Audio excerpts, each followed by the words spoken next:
Hello and welcome to Everybody Has a Story with Jeff Seltzer. I am your host, Jeff Seltzer. Firstly, I hope everybody had an awesome holiday weekend if you celebrated. Here in the United States, we celebrated Thanksgiving last week, so a lot of people had a longer weekend. I personally was off both Thursday and Friday, definitely made the most of my time off. Thursday, had some family over, which was nice to see. Hosted, had a good time. Actually, going back even before that, Wednesday night, my family and myself, so my daughters, my wife, and myself went to the movies. We saw Moana 2. Little teaser here. Next week will be a best of movies 2024 with my buddy John Germain. I'll tell you all of my thoughts about that movie next week. Beyond that, on Friday, got up early with my older daughter Robin to go to Target because she's a Swiftie, and I like Taylor Swift as well. And they had some exclusive vinyls and CDs and books for sale at Target. So the last couple of years, we've gone to like record store Black Friday and all sorts of stuff. This year, you have to go to Target to get the exclusive Taylor Swift stuff. So that's what we did. We were at Target, I believe, about 3:30, 3:40 in the morning. We were fifth in line. Had no issues getting what we needed. Also picked up some stuff for my sister as well as for some other people that I know online. Always happy to help out wherever I can. Not looking to make any money off of it. So definitely, paying it forward and trying to, build up that karma wherever possible. Saturday, went to the movies. Three of us went. We saw Wicked. Again, we'll talk more about that next week with John on the Best of Movies podcast. And then I'm recording this on Sunday today, so December 1st. So this will drop on Monday, December 2nd. But on Sunday, December 1st today, later this afternoon, I'm going to the local holiday parade, which will be a lot of fun, I'm sure. Watching my daughter, who's in the Color Guard marching band, perform the award-winning marching bands. I keep getting reminded as they've done really, really great stuff this season. So that was this weekend. With that said, I did want to, as always, thank everybody for listening. Welcome everybody to the podcast that are return listeners. So if you've listened before or watched before, thank you so much. Obviously, very, very much appreciate you coming back and listening. If this is your first time listening, fantastic. I'm glad that you found us. Definitely shoot me a message on Instagram at Everybody Has a Story Pod. Let me know how you found the podcast. Let me know what you think of the podcast, if you have any thoughts on it. Or if you want to be a future guest, send me a note, send me a direct message on Instagram. It's probably the best way to get a hold of me. Additionally, outside of Instagram, we are on YouTube at Everybody Has a Story Pod. We're available on pretty much all podcast platforms. So Apple, Spotify, Amazon, iHeartRadio, Good Pods, Pandora, Amazon, if I didn't say that already. Pretty much everywhere you can find something, that's where we are. Video is on YouTube and Spotify, audio on those two locations, and everywhere else as well. My personal Instagram is at Seltzer77. And for all things Jeff Seltzer, you can find me over at jeffseltzer.com. With that said, this is episode 21. Really excited that we've made it through 21 episodes. Have a few more episodes coming up this year. Might take a break later this year into early next year, just a couple of weeks. Just a slight hiatus, take some time for the holidays, then come back with the bang sometime in January. So that might break my streak of continuous weeks. But as of now, this is the longest reigning seltzer podcast, as far as I know, unless there's some seltzer beverage podcasts out there that have gone for more than 21 episodes. But I'd say in the seltzer family, I guess I can call myself, this is the longest running one, as I don't believe anyone else in my family or anybody else named Seltzer has ever done a podcast. So I just keep adding to that record every single week. So this week, as you probably saw in the title for the podcast, the idea is random jobs and such. So at this point in my life, I am 47 years old. I've been in corporate America for 25 years. I've done a lot of different jobs, specifically, even after college, in terms of, picking up my skill set, learning different things, working with different people, stuff like that. But what I think most people can probably relate to are random jobs earlier in life. So, early in life, you're getting an allowance. Years ago, I got $1, $2 a week allowance. Obviously, not enough money to sustain what I was looking to do between buying baseball cards, comic books, movies with friends, slice of pizza, things like that. So that led me to doing lots of different random jobs in the neighborhood or things like that. So I wanted to kind of walk through a list of some jobs that I've held, some random stories, some people that I've met, things like that along the way. What I will say is I did reach out to a few people a few months ago that I worked with years ago. None of them had any interest in revisiting or reliving the past. So I'm flying solo on this one, which is totally fine. What I will say also is most of these jobs were 25, 30 plus years ago. I started working back in, I want to say, 1991, 1992, give or take. So some of the facts could be a little fuzzy. As I often joke, don't let the facts get in the way of a good story. So I will say that most of these stories are as accurate or as true as I remember them to be. But we oftentimes fantasize or exaggerate stories. So we'll try to be as honest and truthful as possible with these. So with that said, first job that I remember, I think I was probably either 12, 13, or 14 years old, maybe 12 or 13. There was a baseball card store that was open in my town. I don't remember what the name of the store was, but it was probably about a half mile or mile walk from where I lived in Edison, New Jersey. It was on Route 27. The only stores that I'd ever been to at that point was that one. There was one in Highland Park, I believe, called JKJ Baseball Cards. Not sure if they're still there. Then there was also one that was in Metuchen. So between Edison, Metuchen, and Highland Park, there were the three. Being that I was, super young, this was the only one that I could probably most sustainably walk to every time I had to go to work. So I was probably, again, 12, 13, 14 years old, whatever, walked over there, asked them if they were hiring. They kind of gave me a weird look of what I remember. I mean, again, I probably made that up because it's been a long time. Who remembers what they looked like or all that kind of stuff at that point? But it is what it is. And somehow I ended up with a job making, I think, $2 an hour, which, for the record, I believe minimum wage was $5.05 an hour. So as you would assume, this was an under the table job that they just paid me cash, which then I pay taxes on because my dad did work for the IRS at the time. So I had to make sure that I was in the up and up with everything. So that was that. I remember I worked there on a Saturday and a Sunday. So it was one weekend I went in. I think I worked like 7 or 8 hours each day, sorting baseball cards. So legitimately, I sat down. They gave me those boxes and cases of baseball cards, the old like Topps and Donruss and Fleer, from the wax packs they had back in the 90s. And I was sorting them either by number or by player or something. I'm sure I wasn't great. I'm sure I wasn't fast, but this is what I did. And when you pay a kid $2 an hour, what do you expect? What I will say is my memories from the job were, so I did that on a Saturday and a Sunday. During those 2 days, I don't remember too many, if any, customers walking in. Thinking back from a P&L perspective of how a company can stay in business or be sustainable, obviously they've got rent, they've got overhead like employees, although this employee got paid $16 for a full day. So it's not like I was making a lot there. Additionally, inventory, electricity, all that kind of stuff. So unless they had other deals they were working on or selling at card shows, whatever else like that, since they didn't have an internet business at the time because that wasn't really a thing at the time, I should have seen the writing on the wall that maybe this wasn't going to last very long. What I will say is I worked Saturday, I worked Sunday. They had MTV blasting on the TV the entire time. So I remember seeing a lot of music videos, House of Pain Jump Around. I remember seeing Two Live Crew, which, was probably a little adult for a store, I guess you can say, to be playing, but nobody was in there besides me and probably the owner. So who really cares at that point?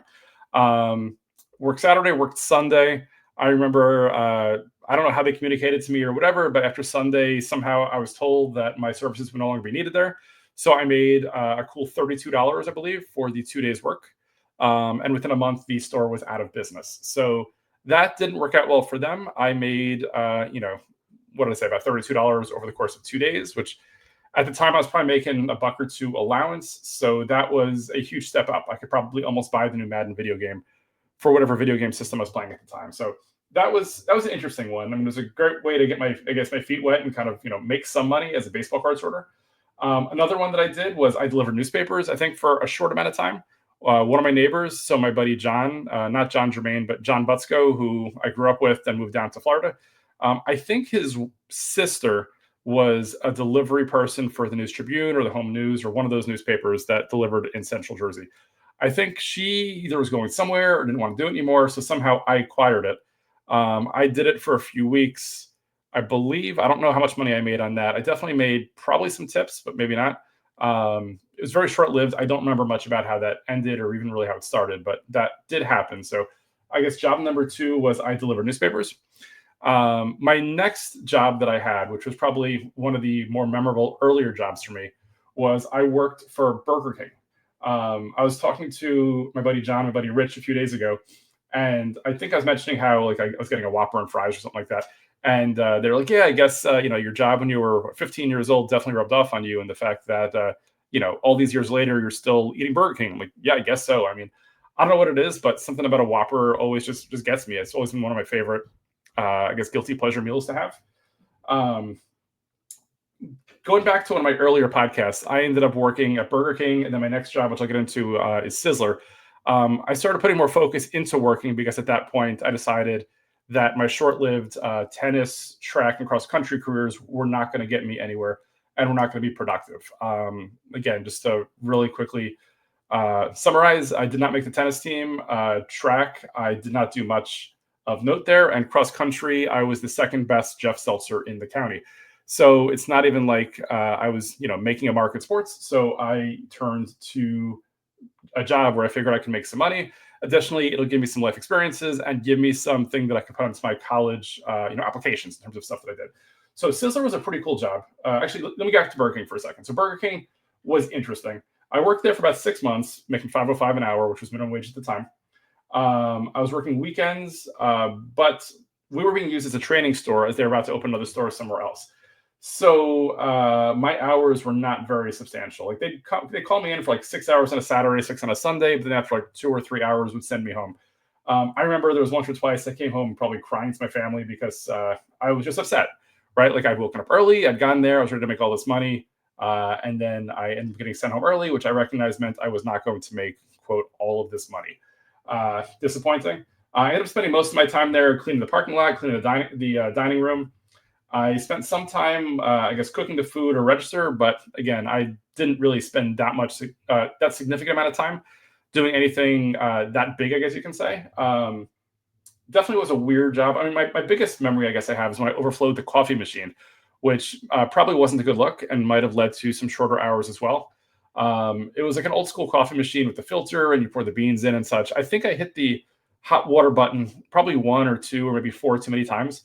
And the coffee machine was between the two soda machines, and then the coffee machine overflowed, and that was a mess. I do remember cleaning that up as well. So that was quite the party. I believe that was in spring, summer of '93. I remember summer of '93. I went away on vacation for like 2 or 3 weeks, which I obviously told them about ahead of time, like, hey, I'm gonna be gone for 3 weeks, blah blah blah. I came back. There was new management, and the new management did not put me on the schedule and had no record of me. So I guess either I quit or I was fired or something happened. But either way, my services were no longer needed at Burger King. Later that year, I turned 16, which, as you may or may not know, you can get working papers in the state of New Jersey, or at least back in the 90s, you could, at the age of 14, but there were a lot of restrictions. And when you turn 16, there's a lot more that you could do in terms of working number of hours in a day, consecutive hours, how late you can work, stuff like that. So in January of '94, as soon as, or not long after cross country was over, when I officially retired as let's say, a JV athlete from high school, I got a job at Sizzler, which I would say, looking back, was probably one of my favorite jobs that I've ever had. So working at Sizzler, I came in. I initially got hired as a salad bar attendant. So for those of you who don't know who at Sizzler is, actually what Sizzler was, because they've since filed bankruptcy. Sizzler was, let's say, a step below Red Lobster, but it was great for its time. So you could get a meal. So they had like fish, they had steak, they had chicken, they had sandwiches, but they also had a salad bar that you can make a full meal out of. So the salad bar had like tacos, it had corn fritters, it had ice cream, it had salad, that's the name, all sorts of stuff. And it varied week by week what was on the salad bar. And I remember you could get like a hamburger, salad bar, and a soda for like under $10. Like I remember the hack at one point was it was cheaper to get the hamburger with the add-on salad bar than to just get the salad bar, which was weird, right? Because you would think that the add-on should cost more. Maybe that was their idea. Was, I don't know. I'm not even trying to understand what they did. I mean, they didn't last much longer beyond when I was there at that point. So whatever it was, it wasn't working, I guess. But like at the time, it was cheaper to get the salad bar with the hamburger than just the salad bar. I remember I started at the salad bar attendant, then I was eventually a cashier. I waited tables. I worked in the dish room. I tried to make sure that any job that I could get, I could do, or I would do. This way I could get as many hours as possible. So if anybody called out or anybody wasn't available, or if they needed to fill a spot, like I was there. My goal was to get as many hours as I could and to make as much money as I could. So much so that I remember one summer, the line cook, I think, took off a week for vacation in the summer, and they had me cooking lunch during the summer, which in hindsight was not a good idea. I was 16 or 17 years old. To this day, 30 plus years later, I'm still not a very good cook. I was an awful cook back then. I can't tell you how many steaks or chickens were sent back because they weren't cooked enough, cooked too much, or whatever it was. Like it was just a mess. I assume at some point the manager stepped in. I don't remember. I do remember at one point when my neighbors came in for lunch and looked back and saw me as the cook. I would love to know what that neighbor was thinking at the time, where little Jeff from next door is cooking, which is crazy. I don't know, kind of is what it is. Eventually at Sizzler, we also started doing a Sunday brunch, which was really cool. My memories from that was we went to another store, we trained, came back. I was super excited because at this point I was probably making like $5.50 or $6 an hour. But for Sunday brunch, they paid me, I want to say it was like $8 or $10 an hour, which, in 94 was pretty good. Plus I got tips. So at that point, I was probably clearing maybe $12, $14 an hour, which again, coming off of a $5 a week allowance, something like that was just amazing. It was mind blowing, right? I could start spending more money. I could buy things, I could save things and whatever it was like that. So I got a lot of different life experiences, which was cool. I learned what I liked, what I didn't like, things like that. Additionally, I was there for about 2.5 years. Really cool aspect of working there was I was the first of like my neighborhood or my friend group to get a job of some kind. So I turned 16, got a job there. And as a lot of my other friends turned 16, I got a lot of other people jobs there as well. So my buddy Brooks, who lived down the street, who I, for the record, tried to get to come on for this podcast. He had no interest in talking about our time at Sizzler. He got a job there. I got my buddy Phil, one of my buddies, Phil, a job there. Matt, who lived around the corner, he got a job there. There's so many people that I grew up with that got jobs there, which was really cool. It wasn't just a work. It was, I had fun while I was there. I mean, I'd say for myself, from a maturity perspective or growing up, I definitely did a lot there as well. In the fact that a lot of the employees there, specifically the waiters, were Rutgers college students, because Rutgers was not that far from Edison. So met a lot of people that way. Saw different personalities, kind of evolved my own personality, which, again, still evolving now and still trying to figure myself out in life. But if nothing else, it was my first time kind of getting out of my shell and being a different environment, which was really, really cool. Not long before I left Sizzler, which I'll talk about in a second, I decided I wanted to get a second job because the summer was going to happen, and it was going to be the summer after my freshman year of college. So I got a job at CVS, as my neighbor John Hoffman was a district manager for CVS. So he got me a job over at the Menlo Park Mall CVS. Not long after I got that second job, Sizzler filed bankruptcy, which I think I talked about a while back. To this day, I believe the only Sizzlers that are still around are probably the one in Tokyo, Japan, which I saw back in June, July. There might be one in California still, I think. Shout out to Mike Kinnick, who looked at it recently, I believe. And I think that's it. There was one in Orlando up till recently. That one shut down. There was even one in my town here of Rockaway, New Jersey, when I moved in here, which that shut down and eventually became Buffalo Wild Wings. I think it was because 2/3 of the stores were corporately owned. Those shut down. The 1/3 that were not corporately owned were the ones that hung around. But, here we are 25 or whatever years later, and I don't believe there are more than a handful of Sizzlers left in the world. Worked at CVS, which shout out to Daniel Ireland. He's always mentioning that I mentioned that I worked at CVS, which is fact. I was at CVS when 3.5 years on and off. I say on and off because you'll see in a second all the different types of jobs and experiences that I had. Taking a step back, actually, and looking at that, I've recorded now for 18 minutes, and I've probably just given you my high school and early college job resume. I'm not sure how this is going to turn out. Hopefully somebody's interested in this. If not, at least listen to a minute and a half so I get credit for the stream. Otherwise, next week's going to be an amazing episode. So if this episode does nothing for you, my apologies. They can't all be winners. You need bad ones to appreciate the good ones, or what I've been told. I think I saw a quote from Indy Hartwell, which I think she stole from somebody else recently, that said, don't be upset that it's done. Be happy that it happened. Not sure it's even relevant to this at all, but let's see if anyone's paying attention still. Let me know. Anyway, with that said, was working at CVS, did that for a while, did overnight shifts, which you haven't lived till you've worked an overnight shift for $5.05 an hour. That was nuts. I eventually left CVS because they wouldn't give me more money for doing the overnight shift. Working during the afternoon paid the same amount as working 3 a.m, which I thought was nonsense. So I thought I would show them and go work at Sam Goody music store for $5.25 an hour, which is what I asked for on the application, only to find out my first paycheck that I was only getting paid $5.05 an hour as well. So I didn't get the $5.25 an hour raise that I thought I was getting. Definitely taught me years later to definitely verbally communicate and get an agreement on whatever you think you're getting, as opposed to assuming it based on what you put on a piece of paper. So that was definitely a good life lesson there. Worked at Sam Goody for about a year. couple notable stories there. Number one, I started working at 5.05 an hour, which was minimum wage still at the time. It's crazy. I mean, in New Jersey now it's 15, which I still think is low, but 5.05 an hour 30 years ago, it didn't really cover much after you cover taxes and stuff like that. Story with that is making 5.05 an hour. After working there 6 months, I got a raise to 5.25 an hour. I think it was. They said you did a great job. Here's another 20 cents an hour. I was like, that's fantastic. Thank you.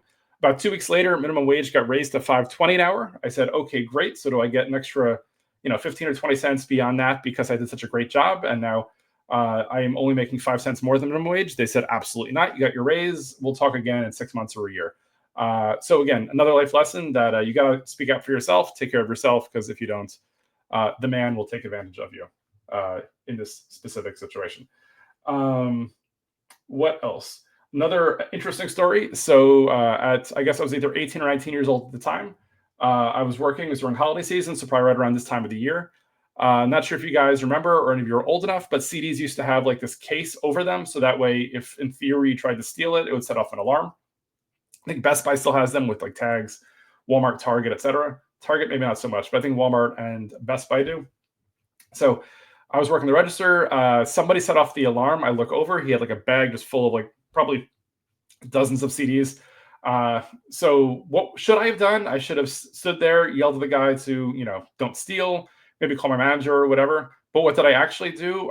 This guy dropped the bag. He ran into the parking lot. He ran into the mall. I chased him around the mall. So at 19 years old, I'm wearing my dress shoes. I'm wearing, slacks, a shirt, whatever else like that. Running around the mall, yelling, "That guy's a thief. Somebody call the police." Was not really the reaction I was looking for from people around me. I don't think anybody even really looked over. Very curious how I would have reacted if I saw this happen. Remember, this is also before cell phones were prevalent, so it's not like anybody was really going to whip out their phone and call the police. But I remember I chased this person through the entire mall, chased this person into the parking lot. I think I cornered the person. They looked down like they were going to jump over the edge of the parking deck. And again, this is just stupid. Like this person could have had like a gun. This person could have had a weapon. This person could have more persons, I guess, right? So anything could have happened. But again, the adrenaline got into me, and I thought I was doing the right thing here. Eventually, this person decided not to jump off the parking deck. This person ran a different direction. I lost them. I went back to my store, and I got yelled at by my manager for doing this. So again, I guess the lesson here is, even though I was making that much money, I did definitely have the passion to try to make sure people do the right thing. But when I did what I thought was the right thing, which probably wasn't the right thing, I just got reprimanded for it. So always, think about, or in my case, overthink about what you're doing, because maybe it makes sense, maybe it doesn't, and try to figure out what your end goal is. Last call out from Sam Goody, or actually a couple of them. So at the time in the late 90s, CDs were $16.99, and then with tax, it was $18.01, which still blows me away thinking about it today in 2024. In the fact that for an Apple Music family plan, I pay $15 per month, which is about 100 million songs, and I can listen to it anywhere I want, any device I want. My family can listen, stuff like that. But back then, for $19 or $18, basically, you had one CD, which maybe had 3 songs you liked, and that was pretty much it. So I've always joked with people that I was born probably about 30 years too early, because this is where I could have definitely made my money or saved a lot of money. Because in hindsight, most of my paychecks probably went to buying all of these CDs. Even like buying a single CD was like $6 or $7. So you're paying $6 for one song, versus nowadays, again, you get 100 million plus songs for like not much at all. So that was pretty great. Other thing that I remember too was I'd met a friend of mine who I'm still friends with today named Lori, and her sister Jen, who ended up becoming 2 of my best wrestling buddies that I've gone to dozens of wrestling shows over the years, traveling to. When I used to go to ECW Wrestling in Philly at the ECW Arena, I used to go to the shows with them. I used to go to a lot of events with their mom as well. Multiple times in the 90s, I sat first row center for Monday Night Raw. I was there with Jen, Lori, and their mom Tracy. Rest in peace, Tracy. So definitely, I mean, if nothing else at that point, I made some money, probably spent way too much money, but definitely made some great memories and made some lifelong friends, which is always fun as well. Last 2 jobs to call out here as well. Dorm security. So I was reminded about this recently when I went on a college visit with my daughters and my wife a few weeks ago, that most of the dorms, if you want to go in as a guest after either 8 o'clock or 9 o'clock, you have to show some kind of ID or your key or whatever else like that. And if you don't live in that dorm, you had to sign in. So I was that person who would then sign people in. So I remember I believe 2 times a week I would work. So sophomore year of college, 2 times a week I worked at Tinsley, the dorm, which was my freshman dorm. Sat there, signed people in. I mean, it was pretty much like a nothing job. I think it paid like $8 an hour, which again was well ahead of minimum wage at the time, which was nice. So I think it was like 4 hour shifts, so it was $32 per night. Um, I was able to do homework. I had my little boombox there, so listen to music while doing it as well. Definitely saw a lot of drunk folks walking around. Met a few people this way. It was fine. I did it for a year, and that was pretty much it. Made some money, kept me busy, and that was that. Probably kept me out of trouble as well. I think it was Tuesday and Thursday nights, which was good because Thursday nights were a bit of a party night at Rutgers, and I probably would have done, I don't know, gone out or whatever. Versus this, I would work from 8 to 12 or 9 to 1 or whatever it was, and then I assume go back to sleep when I got back to my dorm. But I mean, maybe not. I don't remember. It's been a long time. Lastly, a job that I did junior year of college, which was super interesting but super different, was I was a substitute teacher. So I'm sure a lot of people remember when they were growing up, going to school. Oftentimes you'd have a substitute teacher, and you're like, "Hey, who is this fool? What's going on?" So in many cases, I was that fool. The only requirements to become a substitute teacher was you needed 60 credits from a undergraduate university. So I had 60 credits at the end of my sophomore year of college. So I was like, "Hey, that sounds great." I think I made, I want to say it was like $60 or $70 per day, which wasn't bad. Um, and I did it in the school district that I grew up in, which was Edison, New Jersey, which had its pros and its cons. I mean, the pros were Edison was fairly close to where I was in New Brunswick at Rutgers. Um, as familiar with where most of the schools were, because unlike today, you couldn't just GPS it. Like MapQuest was maybe a thing, but you couldn't just open your phone and say, okay, where is Edison High School or whatever else like that. So you kind of had to do some research or have an idea. Um, Also, I was familiar with a lot of the teachers too, as I ended up teaching in, I think, definitely middle school and high school. I don't remember if I did elementary school. I think I might have done elementary. And a lot of the teachers that I had specifically in high school and middle school were still there when I substitute taught. So those were the upsides. Now the downsides. So because the cutoff date we had in Edison, which was December 31st, I started probably a year before most people would have from an age perspective, because my birthday is the end of September. So I started college when I was 17, which means that I think when I was eligible to substitute teach, I was still only, I think, 19. And for those of you that have ever seen pictures of me when I was younger, I really, really had a baby face. I've definitely aged a few in the last few years, specifically, since having kids and just, I mean, my late 40s, so it's going to happen at some point. But I would go into, I remember some schools, because we'd have to go in like a half hour or an hour early to get our information, to get lesson plans, whatever else like that. And there were a number of times where teachers or security guards would ask me what I'm doing there, thinking that I was a student. I think the most humbling one was probably middle school, which means, middle schools were like age 10 to 12 or 13, maybe 14. And there was a teacher there who was convinced that I had no right being there, which, I mean, I probably didn't have any right being there. I mean, it looked very, very weird. But again, I had my paperwork. I was old enough. I had certifications, whatever else like that. So that was definitely a very interesting experience. Weirdest experience, I would say, was when I went and substitute taught in the high school. I think I subbed for my sister's homeroom once. So my sister's homeroom, as well as our friend Raylan, her class. Being that at that point, right, I had just, I was a junior in college. So my sister and a lot of her friends, and some people even I still knew, whatever, were, I guess, seniors in high school. So there were a lot of people there that I was still familiar with, that I still kind of knew. So that was definitely weird, teaching for people that I knew from outside of school. Yeah, so that was that. All in, I mean, that was my last, I guess, like, in terms of the list of jobs that I've had. I mean, again, I was still at CVS working while I was doing a lot of these other odd jobs. But then once I graduated college, I got a job at IRI, Information Resources Incorporated, now known as Circana. And then I kind of moved on from there and went to other types of jobs. So that was pretty much that. Again, like I said, left CVS at that point. I took a month off and then started off in my corporate life, which I've been living and experienced ever since. A few weeks ago, I had reached out to many of the followers on Instagram to say, hey, I'm going to talk about some random jobs. Do you have any random jobs that you want to talk about? So here were a few. And I believe they were all okay with their names being listed. They didn't ask for it not to be, so I will list them out here. So friend of the show, Gabby Reese, said that at one point in her life, she was a Disney princess for kids' birthday parties. Sounds like a fun job. I'm not sure how trademark legal that would have been. but they're everywhere. It kind of is what it is. You experience it. It's fun. The kids don't really mind it, I guess, unless the Disney IP police come after you. So I'm sure we're all probably safe at this point, but just a friendly reminder about that kind of stuff. John Cevallos, who we had on the show a number of weeks ago, he once worked for a tire distributor, unloading containers of tires and delivering tire orders to shops and dealerships across northern New Jersey. That sounds like a lot of manual labor. I would compare that probably to when I worked the overnight shifts at CVS unloading the truck. A lot of work, probably not a lot of pay for it. Definitely a life experience that teaches you a lot of things.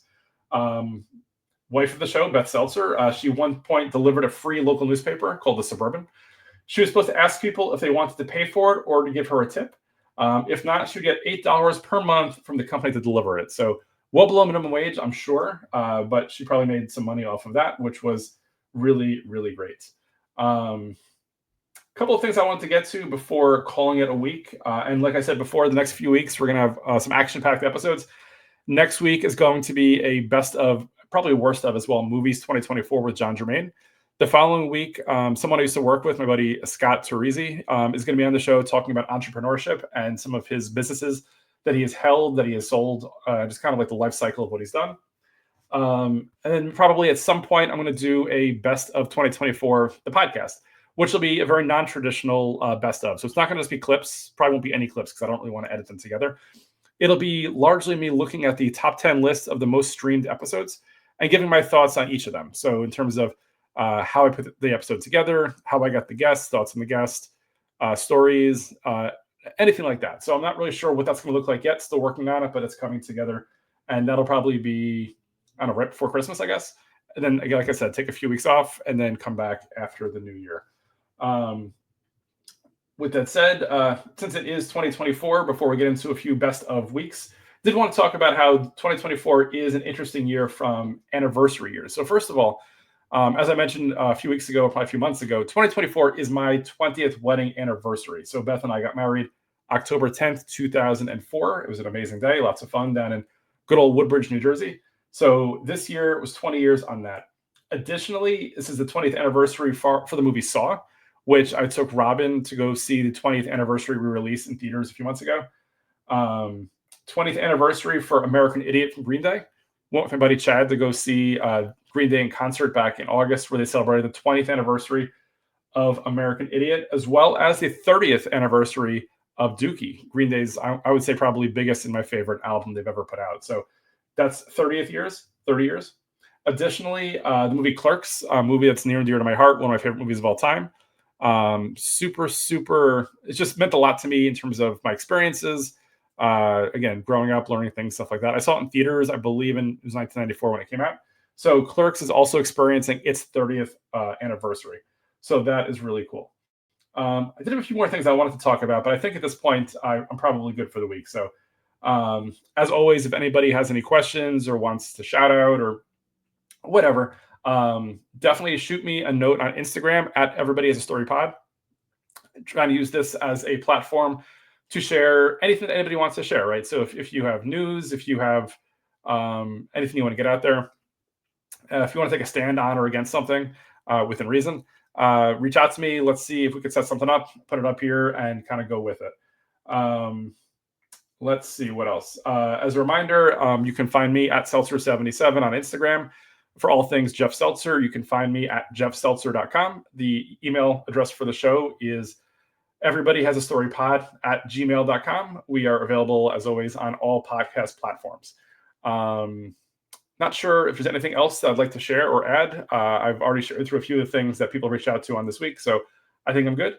With that said, I hope everybody has an amazing week, and come back next week. Looking forward to a really, really fun show talking about movies, which, on a side note, I think next week makes sense from a best of movie episode, because with everybody having, or a lot of people having time off at the end of the month, this will give you hopefully an opportunity to make a list of movies you might have missed or might not have heard of this year that you can then, either queue or add to your list or purchase or however you want to consume these movies or whatever in preparation for either sitting at home for the holiday or flying somewhere or whatever it is. So in any event, have an amazing week and we'll talk more soon.